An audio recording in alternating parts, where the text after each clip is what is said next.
हनुमान जी ने अर्जुन का घमंड, सत्यभामा का घमंड, गरुड़ का घमंड और सुदर्शन चक्र का घमंड, इन चारों का घमंड कैसे तोड़ा था, तो इस कहानी के माध्यम से हम जानने की कोशिश करेंगे और वीडियो को लास्ट तक बने रहना, वीडियो को बिल्कुल भी स्किप मत करना। तो चलो दोस्तों, कहानी की शुरुआत करते हैं। सत्यभामा को अपनी सुंदरता पर बहुत गर्व होने लगा, यानी कि घमंड बढ़ता चला गया था। और दूसरी ओर सुदर्शन चक्र खुद को भी सबसे शक्तिशाली समझ रहा था और विष्णु वाहन यानी कि गरुड़ को भी अपने सबसे तेज उड़ने का भी बहुत घमंड था। एक दिन श्री कृष्ण अपनी द्वारिका में रानी सत्यभामा के साथ सिंहासन पर विराजमान थे और उनके निकट ही गरुड़ और सुदर्शन चक्र भी उनकी सेवा में विराजमान थे। बातों बातों में ही रानी सत्यभामा ने एकदम सहज तरीके से पूछा, हे प्रभु, आपने त्रेता युग में राम के रूप में अवतार लिया था। सीता आपकी पत्नी थी, क्या वो मुझसे भी ज्यादा सुंदर थी? सत्यभामा की बात सुनकर गरुड़ को भी रहा नहीं गया। गरुड़ ने भी कहा, भगवान, क्या दुनिया में मुझसे भी ज्यादा तेज गति से कोई उड़ सकता है? गरुड़ की बात सुनकर सुदर्शन चक्र को भी रहा नहीं गया। तभी सुदर्शन चक्र ने भी कहा, भगवान, मैंने बड़े बड़े योद्धा को आपको विजय श्री की दिलवाई है, क्या संसार में मुझसे भी शक्तिशाली कोई है? द्वारकाधीश समझ गए कि इन तीनों में अभिमान आ गया है। तो दोस्तों, अर्जुन के हम लास्ट में कहानी बताएंगे, क्योंकि अर्जुन की थोड़ी ज़्यादा लॉन्ग होने के कारण हम अर्जुन की कहानी को लास्ट में सुनाते हैं। इसके लिए वीडियो को स्किप मत करना।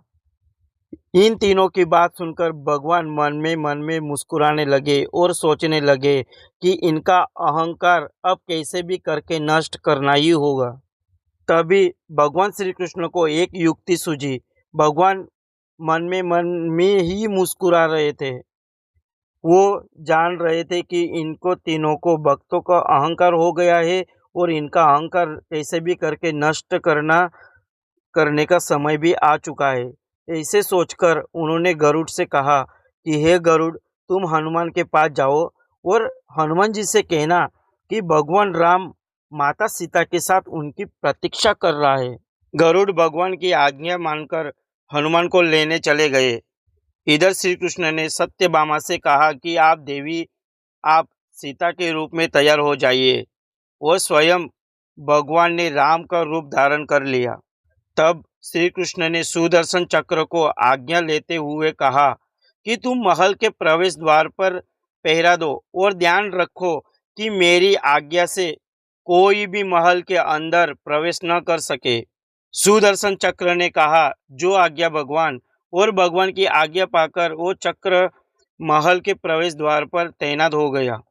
गरुड़ ने हनुमान के पास पहुंचकर कहा कि हे वानर श्रेष्ठ, भगवान राम माता सीता के साथ द्वारका में आपसे मिलने के लिए पधारे हैं। आपको बुला लाने की आज्ञा दी है। आप मेरे साथ चलिए और मैं आपको अपनी पीठ पर बैठाकर शीघ्र ही वहां से ले जाऊंगा। हनुमान ने विनय पूर्वक गरुड़ से कहा, आप चलिए बंधु, मैं आता हूँ। गरुड़ ने सोचा, पता नहीं यह बुढ़ा वानर कब पहुंचेगा। खैर, मुझे क्या, कभी भी पहुंचे, मेरा कार्य तो पूरा हो गया। मैं भगवान के पास चलता हूँ। यह सोचकर गरुड़ शीघ्र से द्वारका की ओर निकल गए। महल में पहुंचकर गरुड़ देखते हैं कि हनुमान तो उनसे पहले ही महल में प्रभु के सामने बैठे हैं। गरुड़ का सिर लज्जा से झुक गया।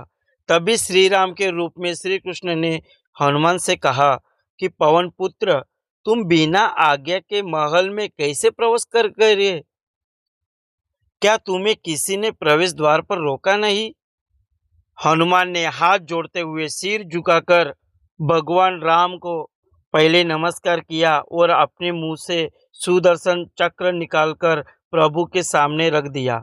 हनुमान ने कहा कि प्रभु, आपसे मिलने के लिए क्या मुझे इस सुदर्शन चक्र मुझे रोक पाएगा? क्या रोक सकता था? इस चक्र ने रोकने का तो तनिक प्रयास किया था, इसलिए इसे मैंने मुंह में रख लिया। मैं आपसे मिलने आ गया, मुझे क्षमा करें। भगवान मन में मन मुस्कुराने लगे। अंत में हनुमान ने हाथ जोड़ते हुए श्री राम से प्रश्न किया, प्रभु, मैं आपको तो पहचानता हूँ, आप ही श्री कृष्ण के रूप में मेरे राम बने हैं। लेकिन आज आपने माता सीता का स्थान किस दासी को इतना सम्मान दिया है कि वह आपके साथ सिंहासन पर विराजमान है। अब रानी सत्यभामा का अहंकार भी भंग होने लगा। उन्हें सुंदरता का अहंकार था तो पल भर में चूर हो गया था।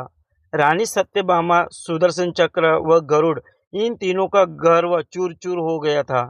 ये तीनों भगवान की लीला समझ रहे थे। तीनों की आंखों से आंसू बहने लगे और भगवान के चरणों में झुक गए। भगवान ने अपने भक्तों को अहंकार को अपने भक्त हनुमान के द्वारा इन तीनों का अहंकार तोड़ दिया। अब बारी थी अर्जुन की, क्योंकि सर्वश्रेष्ठ धनुर्धर द्रोण शिष्य अर्जुन को भी अहंकार हो चुका था। अब बारी थी अर्जुन की। अब अर्जुन का प्रसंग हम जानते हैं। हम सभी ने देखा है कि महाभारत में अर्जुन के रथ पर हनुमान जी के विराजमान होने के पीछे भी एक कारण था।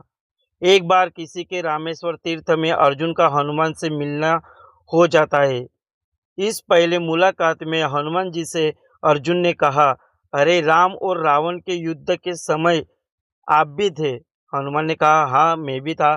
तभी अर्जुन ने कहा, आपके स्वामी श्री राम तो बड़े ही श्रेष्ठ धनुर्धारी थे, तो फिर उन्होंने समुद्र पार जाने के लिए पत्थरों का सेतु बनवाने की क्या आवश्यकता थी। यदि मैं वहां उपस्थित होता तो समुद्र पर बाणों का सेतु बना देता, जिस पर चढ़कर आपका पूरा वानर दल समुद्र पार कर लेता। इस पर हनुमान जी ने कहा, असंभव, बाणों का सेतु वहां पर कोई काम नहीं कर पाता। हमारा यदि एक भी वानर चढ़ता तो बाणों का सेतु टूट जाता। अर्जुन ने कहा, नहीं, देखो ये सामने सरोवर है, मैं उस पर बाणों का एक सेतु बनाता हूँ। आप इस पर चढ़कर सरोवर को आसानी से पार कर लेंगे। हनुमान ने कहा, यह असंभव है। तब अर्जुन ने वापस कहा, यदि आपको चलने से सेतु टूट जाएगा तो मैं अग्नि में प्रवेश कर लूंगा, और यदि नहीं टूटा तो आपको अग्नि में प्रवेश करना पड़ेगा। हनुमान जी ने कहा, मुझे स्वीकार है, मेरे दो चरण ही इसे झेल नहीं पाएंगे। अगर आपका सेतु झेल पाया तो मैं अग्नि समाधि ले लूंगा, यानी कि मैं अग्नि में प्रवेश कर दूंगा। तब अर्जुन ने अपने प्रचंड बाणों से सेतु तैयार कर दिया। जब तक सेतु बनकर तैयार नहीं हुआ तब तक तो हनुमान जी अपने लघु रूप में रहे। लेकिन जैसे ही सेतु तैयार हुआ, हनुमान ने विराट रूप धारण कर लिया। हनुमान राम का स्मरण करते हुए उस बाणों के सेतु पर चढ़ गया। पहला पांव रखते ही सेतु सारा का सारा डगमगाने लगा। दूसरा पांव रखते ही और ज्यादा डगमगा गया। तीसरा पांव रखते ही सरोवर में खून का पानी हो गया। तभी श्री हनुमान जी सेतु से नीचे उतर आए और अर्जुन से कहा कि मैंने आपको सेतु को नहीं तोड़ पाया, मैं अभी अग्नि समाधि ले लूंगा, आप अग्नि तैयारी करो। अग्नि प्रज्वलित हुई और जैसे ही हनुमान अग्नि में कूदने चले वैसे भगवान श्री राम ने प्रकट हुए और अर्जुन और हनुमान ने उन्हें प्रणाम किया। भगवान ने सारा प्रसंग जानने के बाद कहा, हे हनुमान, आपका तीसरा पांव पड़ते ही उस समय मैं कछुआ बनकर सेतु के नीचे लेटा हुआ था। इस वजह से आपका पांव पड़ने से मेरा कछुए से खून निकलने लगा था। यह सेतु तो पहले पांव रखते ही टूट जाता, लेकिन मैं कछुआ के रूप में उस सेतु की रक्षा कर रहा था। यह सुनकर हनुमान को काफी कष्ट हुआ। हनुमान जी को लगा कि मैंने घोर बड़ा अपराध किया है, क्योंकि मैंने आपके पीठ पर मैंने पाँव रखा है, स्वयं भगवान के पीठ पर मैंने पाँव रखा है। तब श्री कृष्ण बोलते हैं, यह मेरी इच्छा से हुआ है, आप मन खिन्न मत करो, और मेरी इच्छा है कि तुम अर्जुन के रथ की ध्वजा पर स्थान ग्रहण करो। और हाँ दोस्तों, श्री कृष्ण को कछुआ इसके लिए बनना पड़ा क्योंकि अगर हनुमान जी वो सेतु तोड़ देते तो अर्जुन को अग्नि समाधि लेनी पड़ती। इसके लिए उस सेतु की रक्षा की थी श्री कृष्ण भगवान ने। महाभारत में भी युद्ध में श्री कृष्ण ने अर्जुन का साथ निभाया था, उसका पथ प्रदर्शन किया, लेकिन रक्षक हनुमान जी भी थे। रामायण में प्रमुख भूमिका निभाने वाला भगवान हनुमान महाभारत में भी उपस्थित थे। माना जाता है कि महाभारत के युद्ध में हनुमान जी ने अर्जुन के युद्ध के अंत तक रक्षा की थी। अपने वचन का पालन करते हुए कुरुक्षेत्र के युद्ध में अर्जुन के रथ के ध्वजा में हनुमान जी भी विराजमान हुए थे।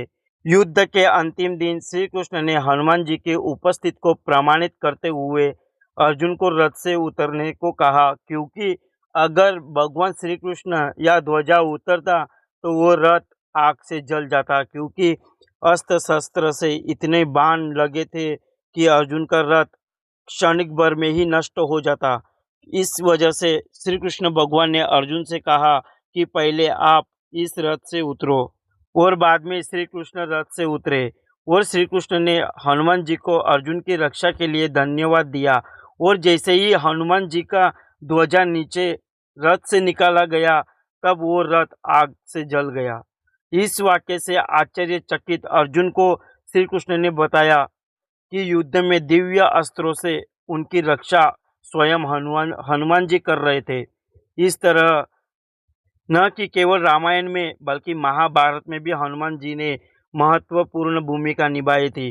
तो दोस्तों, यह हनुमान जी की कहानी पसंद आई तो वीडियो को लाइक कर देना, और चैनल को सब्सक्राइब नहीं किया होगा तो सब्सक्राइब कर देना। तो दोस्तों, मिलते हैं ऐसे ही कहानियों के साथ। दोस्तों, आप भी हनुमान जी के भक्त होंगे तो मेरे चैनल को सब्सक्राइब ज़रूर करेंगे। एक गरीब आदमी को सपोर्ट करना आपके हाथ में है। तो दोस्तों, एक सब्सक्राइबर मेरा मोटिवेशन बढ़ाएगा। तो दोस्तों, प्लीज़ मैं आशा करता हूँ कि मेरे चैनल को सब्सक्राइब कीजिए, मेरे चैनल को सपोर्ट कीजिए। वीडियो बनाने के लिए मुझे भी प्रोत्साहन दीजिए, यानी कि मोटिवेशन मुझे भी मिलता रहेगा।